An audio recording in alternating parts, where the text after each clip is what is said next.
Assalamualaikum warahmatullahi wabarakatuh. Halo, perkenalkan, nama saya Handika Setiawan.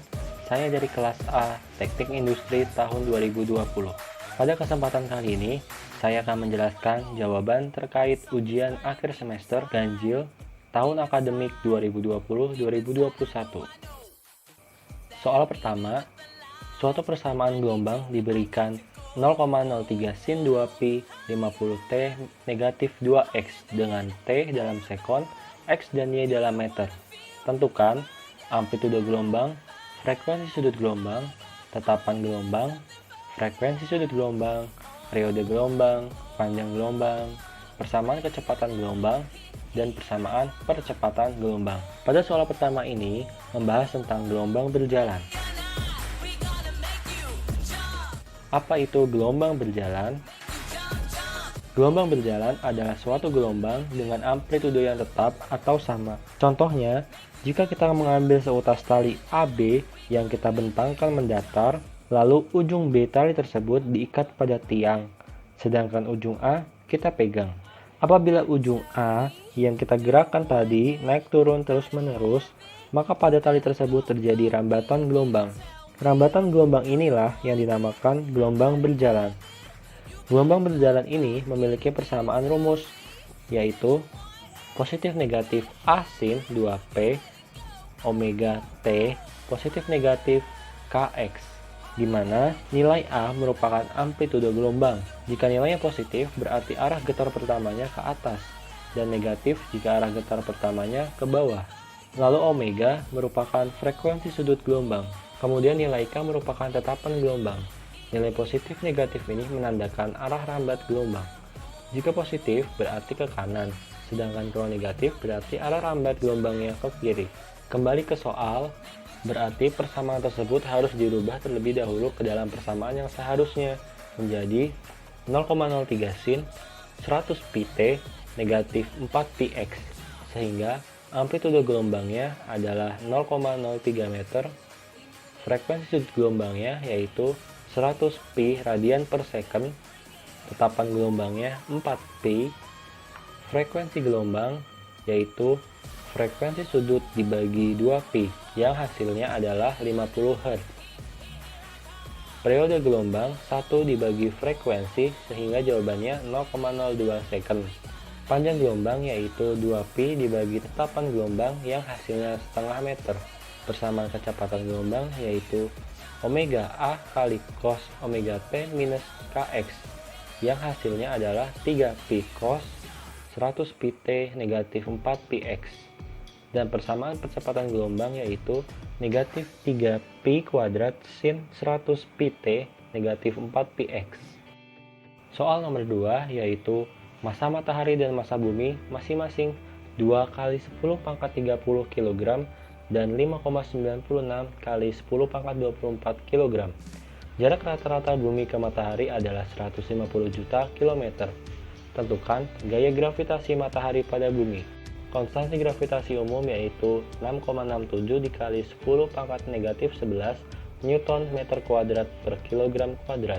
Massa mataharinya 2 dikali 10 pangkat 30 kg.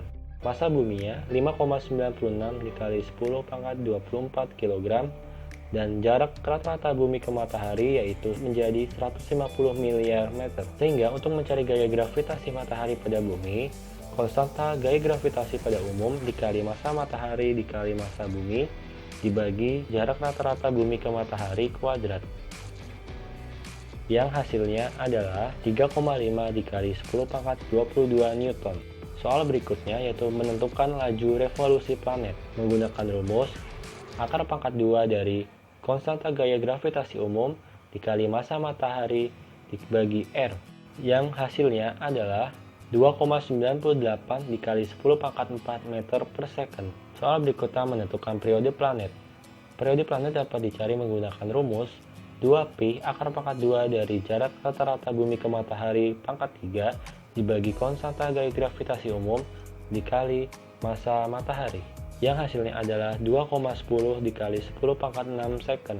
Soal berikutnya menentukan percepatan gravitasi bumi jika R sama dengan 6.371 km. Percepatan gravitasi bumi dapat dicari menggunakan rumus konstanta gaya gravitasi dikali M dibagi R pangkat 2, yang hasilnya adalah 9,8 meter per second kuadrat. Soal berikutnya yaitu nomor 3, bola pejal yang memiliki massa 250 gram dan jari-jari 12 cm menggelinding murni dengan laju translasi 3 meter per second. Berapakah energi kinetik total bola tersebut? Jika ditulis kembali, diketahui yaitu massanya 250 gram atau menjadi 0,25 kg. Jari-jarinya yaitu 12 cm atau 0,12 meter dan kecepatan terhadap pusat massa yaitu 3 meter per second. Sehingga kita harus mencari pertama yaitu kecepatan sudut rotasi bola terhadap pusat massa dengan rumus kecepatan terhadap pusat massa dibagi jari-jari, yaitu hasilnya adalah 25 radian per second.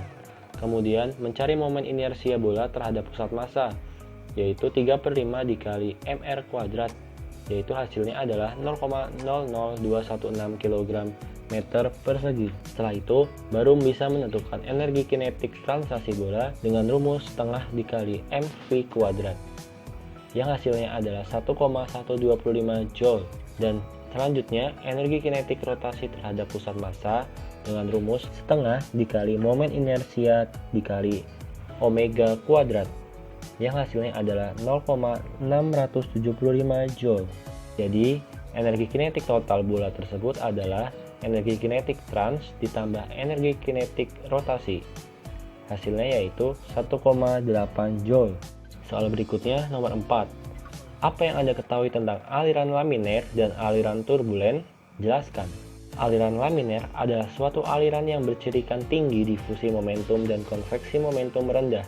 Aliran ini dicirikan oleh partikel fluida yang mengikuti jalur halus berlapis-lapis dengan setiap lapisan bergerak dengan mulus, lapisan yang dekat dengan sedikit atau tanpa pencampuran. Sedangkan aliran turbulen adalah aliran yang kurang teratur dicirikan oleh pusaran atau paket kecil partikel fluida yang mengakibatkan pencampuran lateral. Apa perbedaan fluida statis dan dinamis? Jelaskan. Fluida statis adalah di mana objek fluida yaitu sesuatu yang diam atau konstan. Sedangkan fluida dinamis adalah fluida bergerak alias objek fluidanya bergerak ke arah dan tujuan tertentu. Sebuah dongkrak hidrolik memiliki pipa-pipa yang berdiameter 1 cm dan 7 cm. Berapakah gaya yang diperlukan untuk mengangkat benda yang masanya 1500 kg? Telah diketahui yaitu D1 sama dengan 1 cm, D2 7 cm, M-nya yaitu 1500 kg. Untuk mencari jawaban tersebut, menggunakan rumus F1 dibagi D1 kuadrat sama dengan M dikali A dibagi D2 kuadrat, yang hasilnya adalah 306,12 Newton. Soal berikutnya nomor 5 yaitu, apa yang dimaksud termodinamika? Jelaskan masing-masing hukumnya.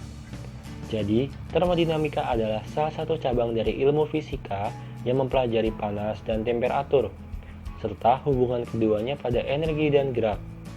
Inti dari pembahasan termodinamika adalah bagaimana energi dalam bentuk panas dapat mengalir dari satu benda ke benda lain, proses dari aliran energi tersebut dan akibat yang dihasilkan oleh perpindahan energi tersebut.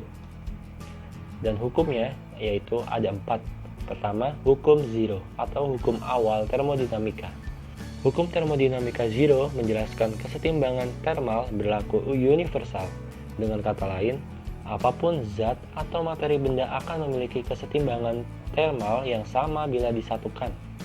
Hukum zero ini berbunyi, jika dua sistem berada dalam kesetimbangan termal dengan sistem ketiga, maka mereka berada dalam kesetimbangan termal satu sama lain. Hukum selanjutnya, hukum 1.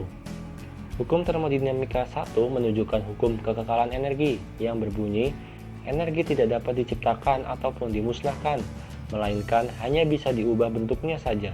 Terdapat persamaan matematik yang menjelaskan hukum ini, yaitu Q sama dengan W tambah delta U, di mana Q adalah kalor atau panas yang diterima atau dilepas, W adalah energi atau usaha, dan delta U adalah perubahan energi. Hukum 2 termodinamika menunjukkan kondisi alami dari alur kalor suatu objek dengan sistem.